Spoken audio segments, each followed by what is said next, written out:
আমাদের সেনা প্রধানের বক্তব্যকে 25 ফেব্রুয়ারি রাওয়া ক্লাবে সেই বক্তব্যকে ব্যঙ্গ করে, বলতে গেলে প্যারোডি করে এই স্ট্যাটাসটি দিয়েছেন।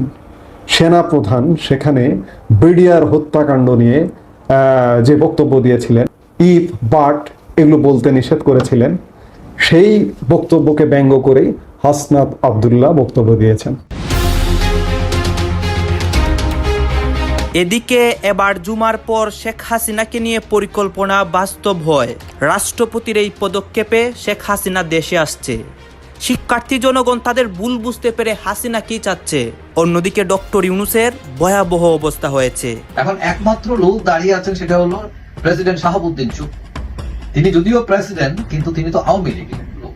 এখন কেউ কেউ মনে করছেন যে তিনি বেশি কিছু করতে না পারলো অন্তত মধ্যস্থতাকারীর ভূমিকা নিতে পারবেন। যদিও তিনি অনেকটা গোয়েন্দা নজরদারির মধ্যেই আছেন, কিন্তু শাহাবুদ্দিন চুপ্পু নিজ থেকে কিছু বলতে হবে, কারণ সময় আসতেছে সরকারও কিন্তু বেকায়দায় আছে। যদি দল থেকে একটা বড় অংশ এই সরকারের বিরুদ্ধে নিজেদের অবস্থান প্রকাশ করছে, সচিবালয়ে, তারপর প্রধান উপদেষ্টার বাসভবন অভিমুখে, বাসভবনের সামনে সেনাবাহিনীর মাধ্যমে তার পতন হয়েছে। তো এই মধ্যে ডক্টর ইউনূসের আসলে কিসের ভয়? আপনারা ফেসিস্ট, আপনারা মেন্টালিটি ফেসিস্ট। এখন থেকে যতক্ষণ পর্যন্ত পদত্যাগ না করছে ততক্ষণ পর্যন্ত সারা বাংলাদেশ শাটডাউন ঘোষণা করা হলো। বাংলাদেশের মাননীয় প্রধানমন্ত্রী সাংবিধানিকভাবে সংবিধান অনুযায়ী তিনি এখনো বাংলাদেশের রানিং প্রধানমন্ত্রী, তিনি পদত্যাগ করেন নাই। সেই ক্ষেত্রে তিনি বাংলাদেশে প্রধানমন্ত্রী হিসেবে ফিরবেন। তিনি ঘোষণা দিয়েছেন আগামীকাল তিনি বাংলাদেশে প্রবেশ করবেন।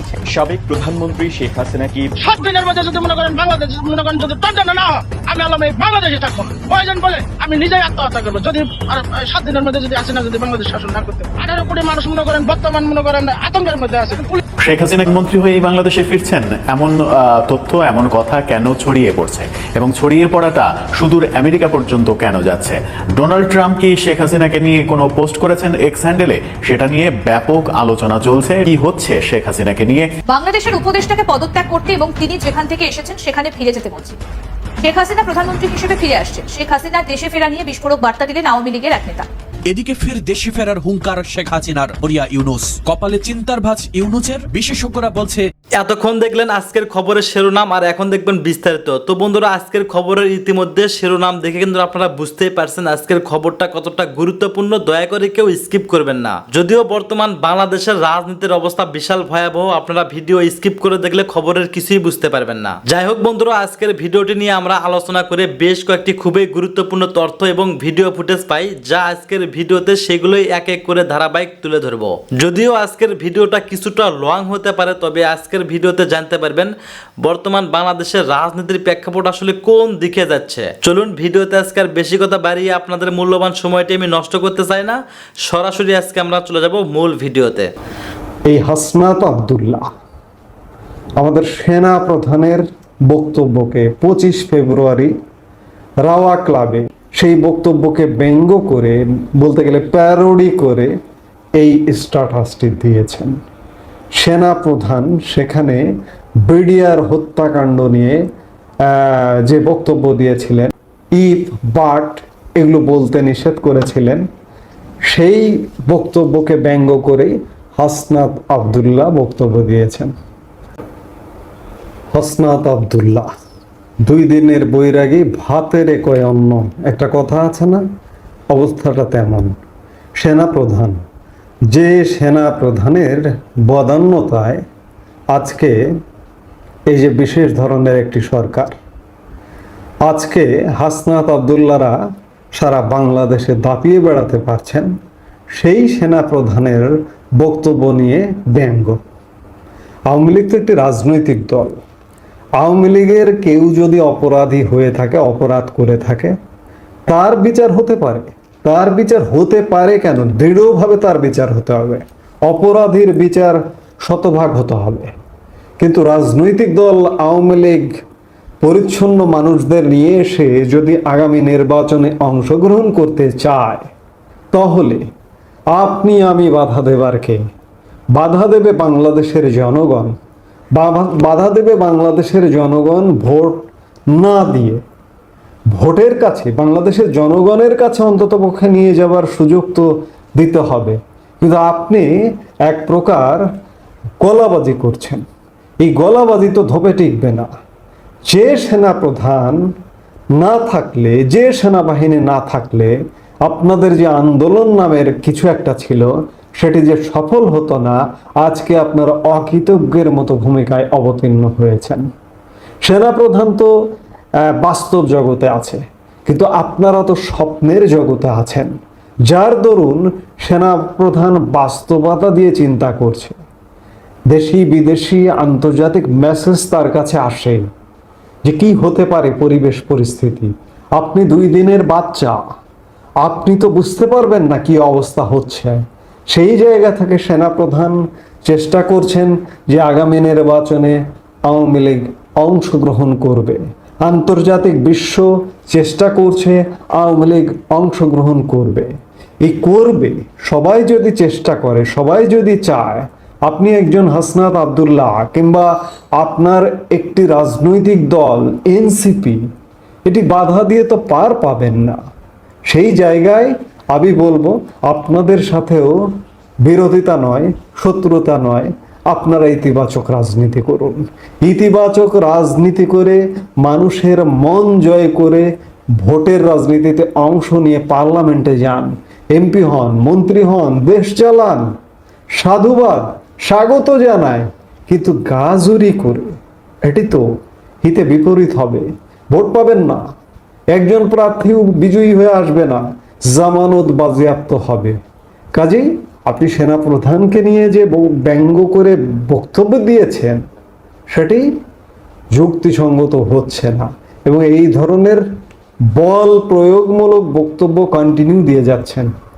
এতে করে আজকে আপনারা সমন্বয়ক ছিলেন কদিন আগেও, এই সমন্বয়ক নামটা গালিতে পরিণত হয়েছে।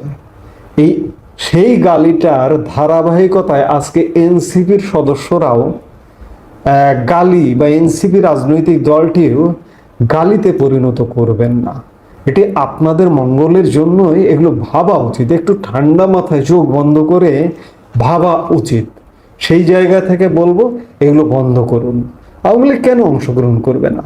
আওয়ামী লীগ অংশগ্রহণ করুক, জনগণ সিদ্ধান্ত নেবে তারা তাদেরকে দেশ পরিচালনা করতে দেবে নাকি আস্থা করে নিক্ষেপ করবে। সেনাপ্রধান এবং আন্তর্জাতিক বিশ্ব আওয়ামী লীগের অংশগ্রহণের যে ব্যবস্থা করছে, দেশের মানুষ এবং আওয়ামী লীগের যারা নেতাকর্মী আছেন তারা নিশ্চয়ই জানেন, এবং তৃণমূলের নেতাকর্মী যারা আছেন, হাসনাত আব্দুল্লাহর এই বক্তব্যে এটি কিন্তু পরিষ্কার, আওয়ামী লীগ আগামী নির্বাচনে অংশগ্রহণ করবেই। আমি এর আগে একাধিক বক্তব্যে বলেছি আওয়ামী লীগের নির্বাচনে অংশগ্রহণ করবার পরিবেশ আসবেই। আপনি যদি মনে করেন 13 সালের শাহবাগের এই ফাঁসি দিয়ে যাদেরকে হত্যা করা হয়েছে, মেরে ফেলা হয়েছে, এটা এক ধরনের আন্দোলন ছিল এবং স্বতঃস্ফূর্ততা ছিল, আমি মনে করি এটা আন্দোলন ছিল না, স্বতঃস্ফূর্ততা ছিল না। এটা বানোয়াট, মিথ্যা এবং বিভ্রান্তকর এবং অসভ্যতার চরম পর্যায়ে এবং নির্লজ্জতার সর্বোচ্চ শিখরে তারা করেছে, এবং বাংলাদেশের মানুষের স্বাধীনতা, মৌলিক অধিকারকে হরণ করেছে এবং জঘন্য হত্যাকাণ্ড ঘটিয়েছে। অতএব এই শাহবাগ সত্যিকারই বাংলাদেশের জনগণের আন্দোলন ছিল না, এটা সাজানো নাটক ছিল।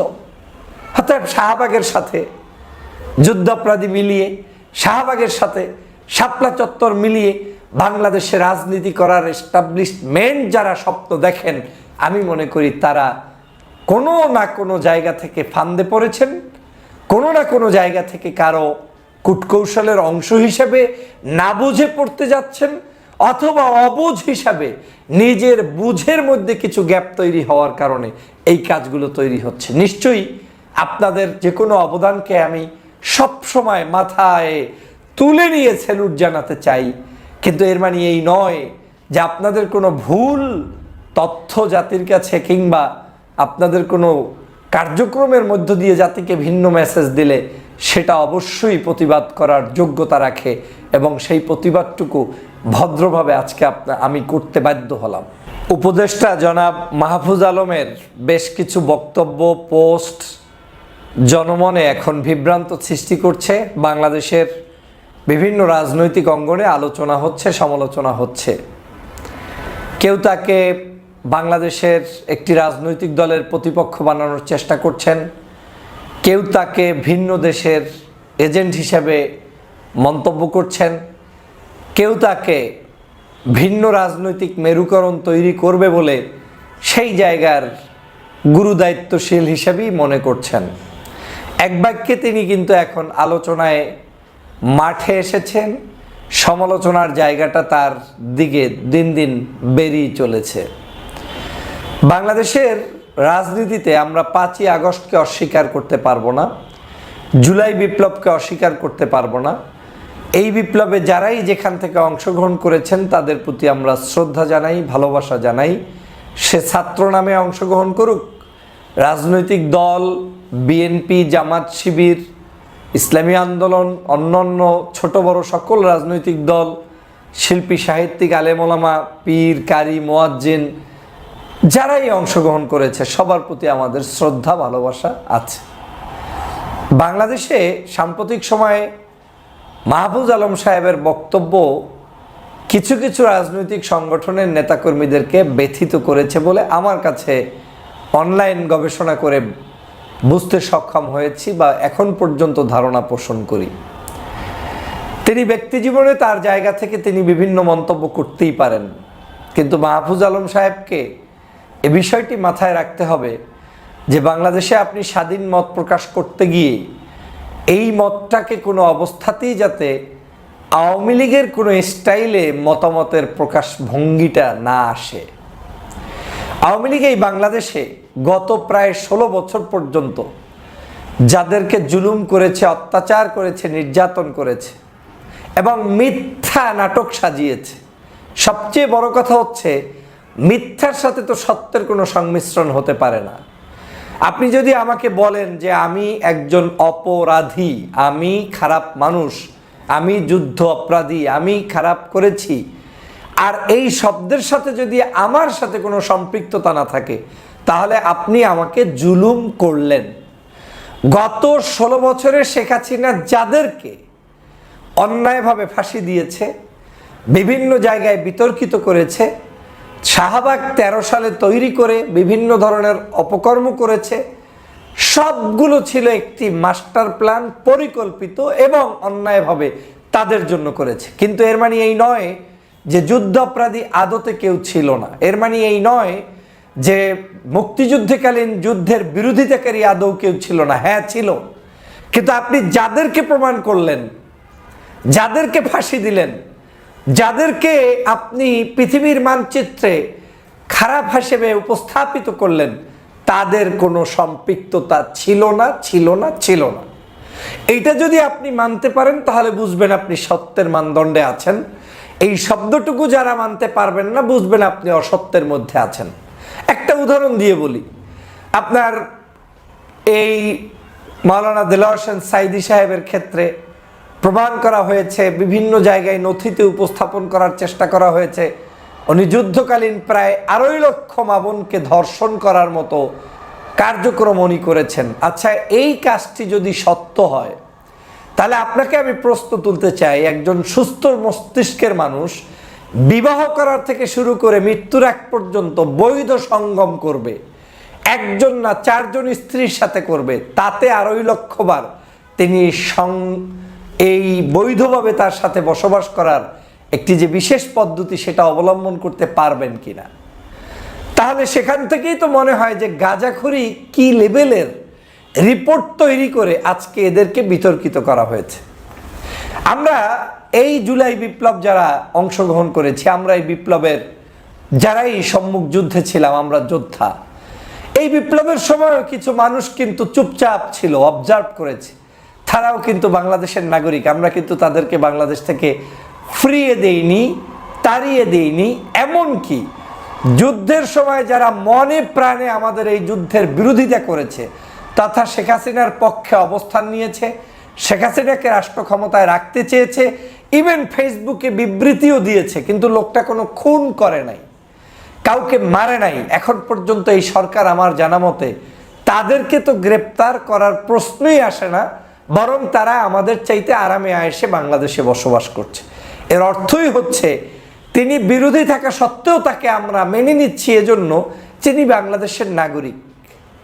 কিন্তু এমনও আছে যারা মূলত অপরাধ করেছে, যারা খুন করেছে, তাদেরকে পর্যন্ত কিন্তু আমরা গ্রেপ্তার করে বিচারের কাঠগড়ায় আনতে পারিনি, যদিও আমরা আনতে চাই। আমি কি বুঝাতে চাচ্ছি আপনাকে বুঝতে হবে। সেম কাজটি মুক্তিযুদ্ধ সংগঠিত হওয়ার সময় হয়েছে। বাংলাদেশের বৃহত্তর অনেক রাজনৈতিক দল, আলেম ওলামা, পীর মাশায়েখ, ইসলামিক মানুষরা কেউ চুপ করে বসেছিল, কেউ এই স্বাধীনতার বিরোধিতা মৌখিকভাবে করেছে। তাদের থিম ছিল যে আমরা এটা যদি বিভাজন হয়ে যায় দেশটা ভেঙে যাবে এবং ভারতের একটি কররাজ্যে রূপান্তরিত হওয়ার সম্ভাবনা আছে, ধারণা পোষণ করে তিনি সেটা করেছেন। কিন্তু তিনি কোনো অপরাধের সাথে সম্পৃক্ত হননি। এখন যদি অপরাধের সাথে সম্পৃক্ত না হয়ে থাকেন তাহলে তো তিনি যুদ্ধ অপরাধী নয়, তিনি তো মানবতা বিরোধী অপরাধী নয়। তাহলে তাকে কেন ফাঁসি দেওয়া হয়েছে? জুলাই বিপ্লবের এই 5 তারিখের পরে বাংলাদেশের প্রত্যেকটি নাগরিককে প্রথম বক্তব্য যেটা দেওয়া উচিত ছিল জাতির কাছে, শেখ হাসিনার আমলে সংগঠিত হওয়া প্রত্যেকটি এই যে বিচার কার্যক্রম করে মিথ্যাচার করা হয়েছে তার জবাব সবার আগে দেয়া। এবং আপনারা একটু যদি খেয়াল করে দেখেন, আমার এই উদাহরণ থেকে যদি সেই সময় আপনার যুদ্ধাপরাধী না করে থেকে তাদেরকে যুদ্ধাপরাধী সাজিয়ে বিচার করা হয়ে থাকে, তাহলে ওই মানুষগুলোর উপরে যে মানবতা বিবর্জিত কাজ করা হয়েছে, বাংলাদেশের প্রথম ট্রাইব্যুনাল হওয়া উচিত ছিল এই মানবতা বিবর্জিত কর্মকাণ্ড যারা করেছে তাদের বিচার কার্যক্রম সম্পাদন করার জন্য। পারেন নাই। এটা হচ্ছে মানবতা বিরোধী অপরাধ। যে কে একজন ব্যক্তি যুদ্ধাপরাধী না, তাকে যুদ্ধাপরাধী করে তারপরে তাকে সাজিয়ে আপনি ফাঁসিও দিয়ে দিলেন, এটা মানবতা বিরোধী অপরাধ। মানবতা বিরোধী অপরাধ শাপলা চত্বরে মানুষদেরকে মেরে ফেললেন, এটা মানবতা বিরোধী অপরাধ। মানবতা বিরোধী অপরাধ শেখ হাসিনার নির্দেশে 24-এর গণঅভ্যুত্থানে যে মানুষগুলোকে মারা হয়েছে, এটা মানবতা বিরোধী অপরাধ। এখন আর ওই জামাত ইসলামকে নিয়ে, শিবিরকে নিয়ে, অন্য কোনো রাজনৈতিক দলের নেতাকর্মীদেরকে নিয়ে ট্যাগ লাগিয়ে এই সময় এরা এই বিরোধিতা ছিল, সেই বিরোধিতা ছিল, এগুলো দিয়ে হালে পানি পাওয়ার কোনো রাস্তা নেই। আমার আজকের এই বক্তব্যের মূল প্রতিপাদ্য জায়গাটাই হচ্ছে, বক্তব্য আপনাদের যাই আসুক, জনগণের কাছে ক্লিয়ার করতে হবে আপনি কোনটাকে মানেন, কোনটা আপনার ফাউন্ডেশন। আপনি যদি মনে করেন 13 সালের শাহবাগের এই ফাঁসি দিয়ে যাদেরকে হত্যা করা হয়েছে, মেরে ফেলা হয়েছে, এটা এক ধরনের আন্দোলন ছিল এবং স্বতঃস্ফূর্ততা ছিল, আমি মনে করি এটা আন্দোলন ছিল না, স্বতঃস্ফূর্ততা ছিল না। এটা বানোয়াট, মিথ্যা এবং বিভ্রান্তকর এবং অসভ্যতার চরম পর্যায়ে এবং নির্লজ্জতার সর্বোচ্চ শিখরে তারা করেছে এবং বাংলাদেশের মানুষের স্বাধীনতা, মৌলিক অধিকারকে হরণ করেছে এবং জঘন্য হত্যাকাণ্ড ঘটিয়েছে। অতএব এই শাহবাগ সত্যিকারই বাংলাদেশের জনগণের আন্দোলন ছিল না, এটা সাজানো নাটক ছিল। অতএব শাহবাগের সাথে যুদ্ধাপরাধী মিলিয়ে, শাহবাগের সাথে শাপলা চত্বর মিলিয়ে বাংলাদেশে রাজনীতি করার এস্টাবলিশমেন্ট যারা স্বপ্ন দেখেন, আমি মনে করি তারা কোনো না কোনো জায়গা থেকে ফান্দে পড়েছেন, কোনো না কোনো জায়গা থেকে কারো কূটকৌশলের অংশ হিসেবে না বুঝে পড়তে যাচ্ছেন, অথবা অবুঝ হিসাবে নিজের বুঝের মধ্যে কিছু গ্যাপ তৈরি হওয়ার কারণে এই কাজগুলো তৈরি হচ্ছে। নিশ্চয়ই আপনাদের যে কোনো অবদানকে আমি সবসময় মাথায় তুলে নিয়ে স্যালুট জানাতে চাই, কিন্তু এর মানে এই নয় যে আপনাদের কোনো ভুল তথ্য জাতির কাছে কিংবা আপনাদের কোনো কার্যক্রমের মধ্য দিয়ে জাতিকে ভিন্ন মেসেজ দিলে সেটা অবশ্যই প্রতিবাদ করার যোগ্যতা রাখে এবং সেই প্রতিবাদটুকু ভদ্রভাবে আজকে আমি করতে বাধ্য হলাম। আমি চাই মাহবুব সাহেব সহ যারা এই নতুন দল সংগঠিত করবেন কিংবা সরকারে আছেন, দলের ভিতরে আছেন, যারাই আছেন, বাংলাদেশের মানুষের মোটিভ বোঝার চেষ্টা করুন, বাংলাদেশের মানুষের চিন্তা বোঝার চেষ্টা করুন। আপনাদের এই আন্দোলন সংগ্রামগুলোতে হালে পানি দিয়েছে কারা সেটা বোঝার চেষ্টা করুন। এই হাল এমনে এমনে জমে নাই। এই আন্দোলনগুলো, সংগ্রামগুলো একজন ব্যক্তি বিশেষের কারণে জমে নাই, এটা জমেছে সমগ্র বাংলাদেশের মানুষের ঐকান্তিক প্রচেষ্টার মাধ্যমে এবং জমেছে গত 16 বছরে অন্যায়ভাবে যাদেরকে ফাঁসি দেওয়া হয়েছে, জেলে নেওয়া হয়েছে, নির্যাতন করা হয়েছে, এর সব কিছুর বহিঃপ্রকাশ ঘটেছে কিন্তু এই আন্দোলনের মাধ্যমে। এবং আপনারা যদি হিসাব করেন, জামাতের নেতারা সেখানে নির্যাতিত হয়েছে, সে কারণে তারা আজকের বাংলাদেশের মানুষ ফুঁসে উঠেছে। খালেদা জিয়াকে নির্যাতিত করা হয়েছে, ফুঁসে উঠেছে। এভাবে করে বিএনপি, জামাত সহ বিভিন্ন নেতাকর্মীদেরকে জেলে নেওয়া হয়েছে, ফুঁসে উঠেছে।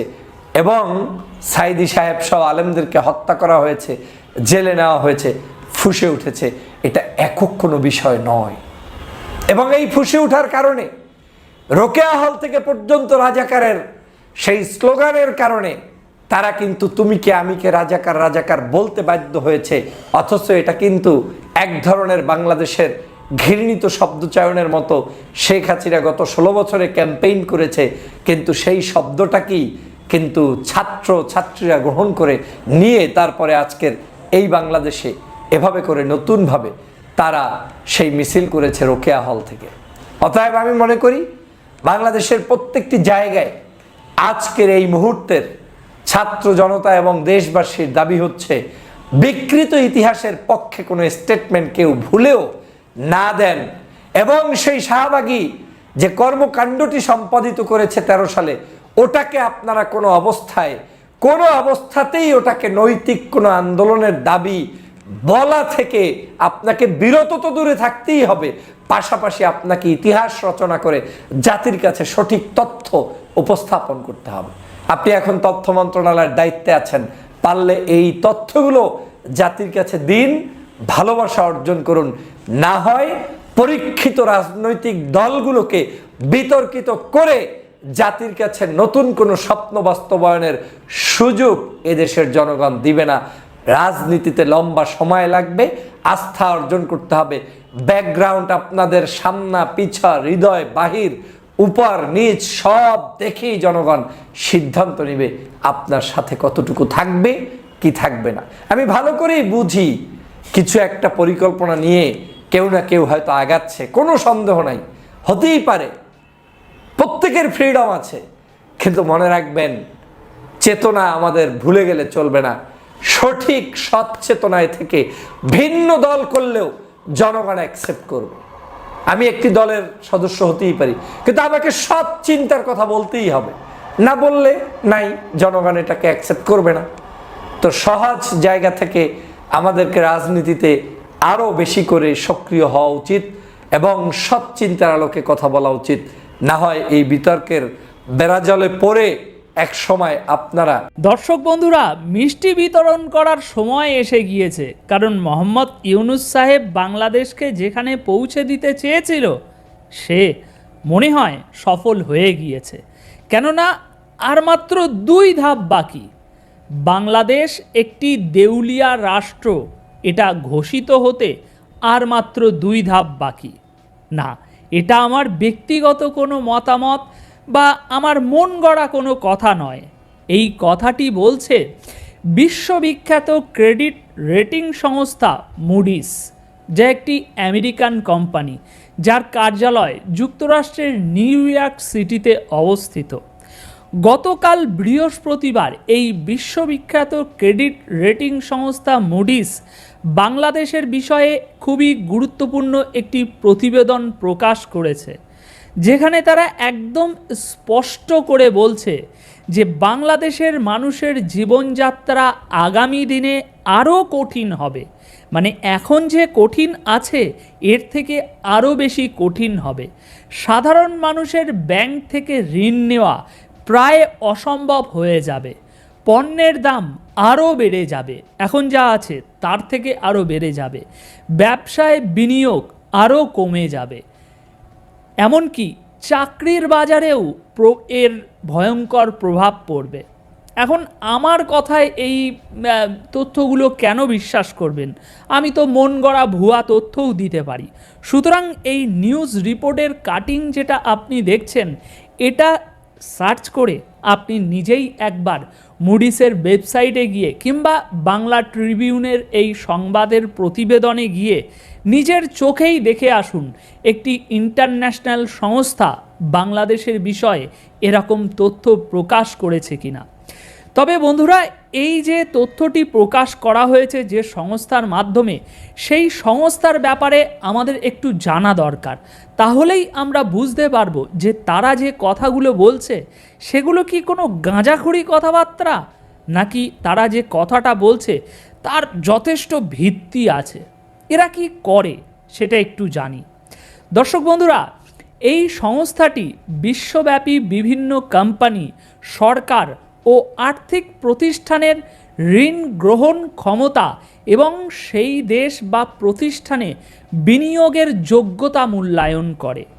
মুডিস ক্রেডিট রেটিং বিনিয়োগকারীদের জন্য অত্যন্ত গুরুত্বপূর্ণ, কারণ ব্যাংক ও আর্থিক প্রতিষ্ঠান এই রেটিংয়ের উপরে নির্ভর করেই কোনো দেশে বা প্রতিষ্ঠানে বিনিয়োগের সিদ্ধান্ত নেয়।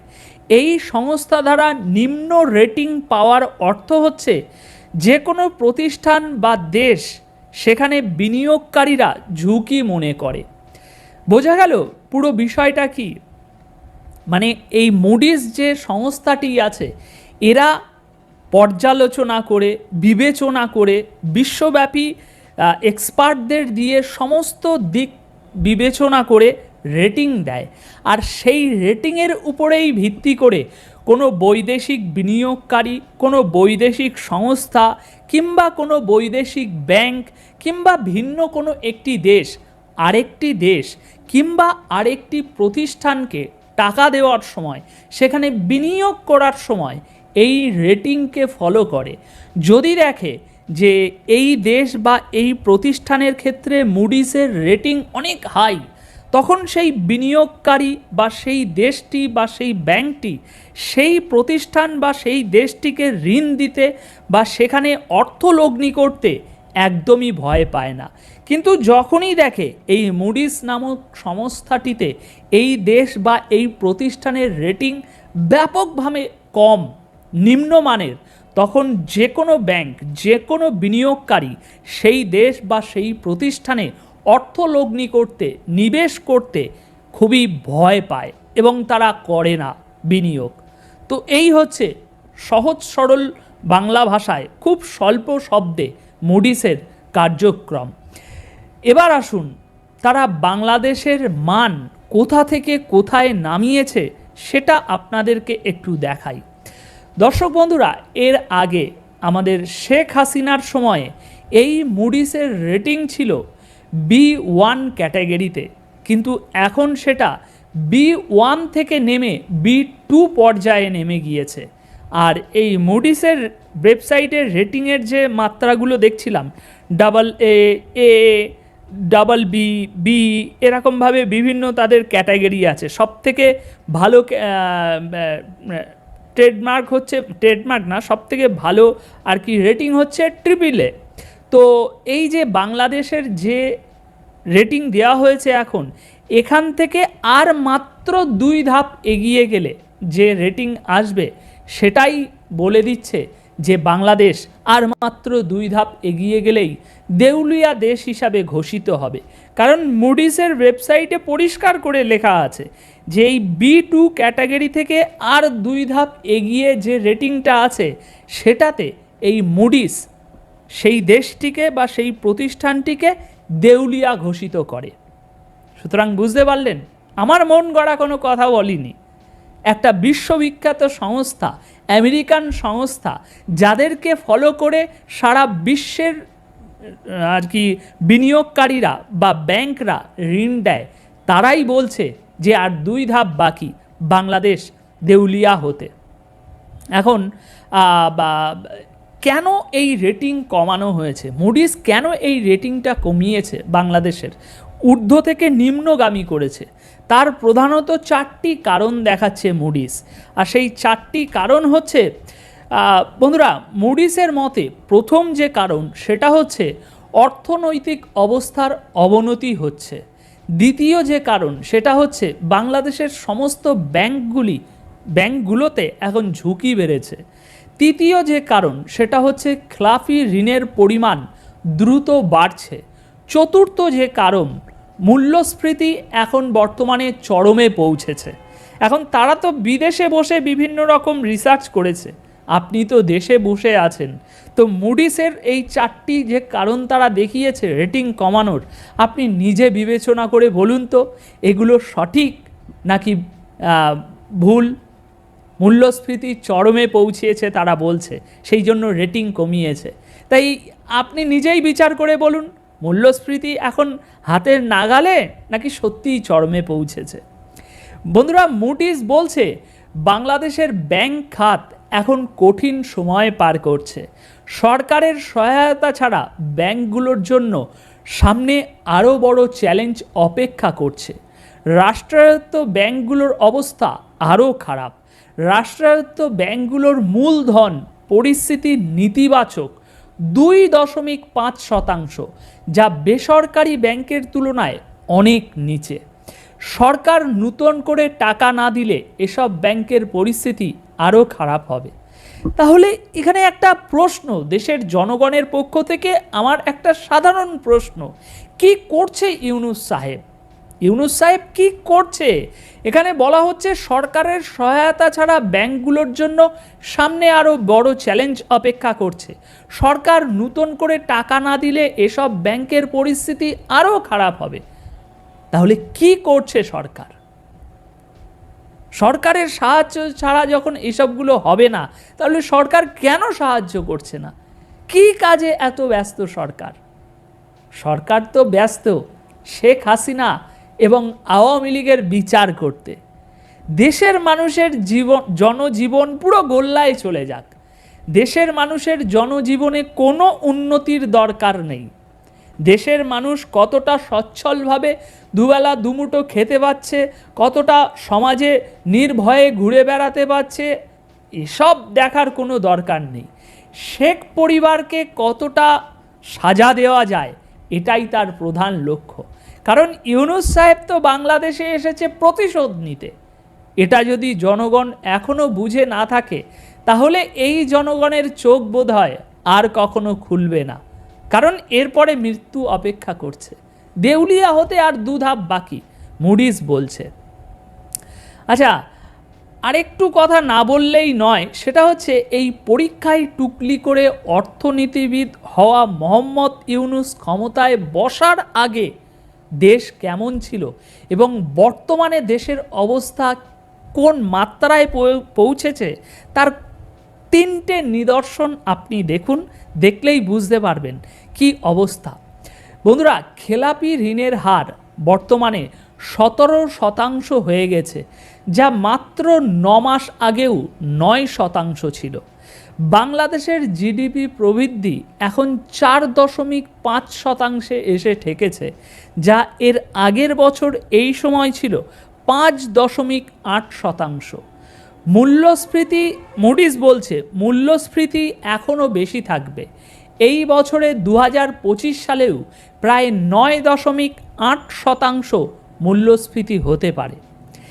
এবার আপনারাই বিচার করে বলুন, এতদিন দেশ চালিয়েছে সাধারণ শিক্ষিত একজন নারী, আর এখন দেশ চালাচ্ছে একজন অর্থনীতিবিদ, একজন নোবেল পুরস্কার বিজয়ী। কিন্তু তা সত্ত্বেও দুজনের দেশ পরিচালনাতে কত বড় একটা পার্থক্য, সে তো এই তথ্য থেকেই আমরা স্পষ্ট বুঝতে পারছি। বন্ধুরা, মুডিসের প্রতিবেদনে বলা হয়েছে সম্পদের মানের অবনতি, উচ্চ মূল্যস্ফীতি এবং দুর্বল অর্থনৈতিক প্রবৃদ্ধির কারণে বাংলাদেশের ব্যাংক খাতের ভবিষ্যৎ অনিশ্চয়তা মধ্যে পড়ে গিয়েছে। প্রতিবেদনে বলা হয়েছে রাজনৈতিক ও সামাজিক অস্থিরতা, পোশাক খাতের সরবরাহ শৃঙ্খলে ব্যাঘাত এবং দেশীয় ও আন্তর্জাতিক বাজারে চাহিদা হ্রাস অর্থনৈতিক মন্দার অন্যতম কারণ। অথচ আমরা ইউনূস সাহেবের উপদেষ্টা মণ্ডলী থেকে কোনো না কোনো উপদেষ্টার মুখ থেকে রোজ শুনছি আজ দেশের জিডিপি এতটা বেড়ে গিয়েছে, আজ দেশে যে চাকরির ব্যাপার ছিল, শ্রমিকদের অসন্তোষ ছিল, সেটা সম্পূর্ণ মিটে গিয়েছে, দেশে রেমিটেন্স প্রচুর পরিমাণ আসতে শুরু করেছে, দেশের অর্থনীতি এখন আবারও আগের জায়গায় ঘুরে দাঁড়িয়েছে। এক একজন এক এক রকম ভাষণ দিচ্ছে প্রতিদিন, কিন্তু বাস্তব অর্থে প্রতিটা সেক্টরের প্লেয়ার এরকমই ভঙ্গুর হয়ে গিয়েছে, এখন শুধু ধসে পড়ার অপেক্ষায়। এখানে এই ছবিগুলো একটু